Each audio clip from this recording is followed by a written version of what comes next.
नमस्कार,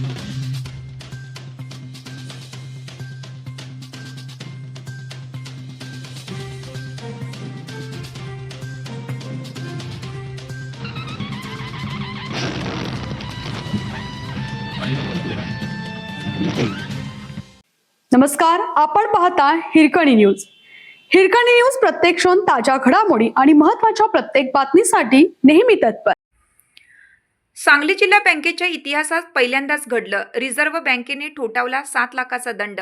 संचालकांच्या संस्थांना नियमबाह्य कर्जवाटप भोवलं. नियमबाह्य कर्जवाटप प्रकरणी रिझर्व्ह बँकेने सांगली जिल्हा मध्यवर्ती सहकारी बँकेला 7 लाख रुपयांचा दंड केला. संचालक त्यांच्या संबंधित संस्थांना नियमानुसार परवानगीशिवाय कर्जवाटप केल्याचे आढळल्यानंतर ही कारवाई करण्यात आली.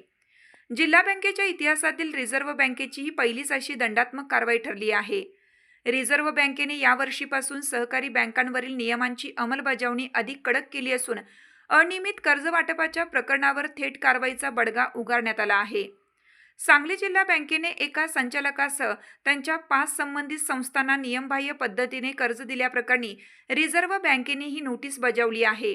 या नोटीसीला जिल्हा बँकेने नियोजित मुदतीत सविस्तर लेखी उत्तर दिलं. प्रत्यक्ष सुनावणीची मागणी केली. त्यानुसार मंगळवारी दिनांक 21 रोजी व्हिडिओ कॉन्फरन्सद्वारे सुनावणी झाली. त्यानंतर रिझर्व्ह बँकेच्या निर्णयाकडे संपूर्ण बँकिंग क्षेत्राचं लक्ष होतं.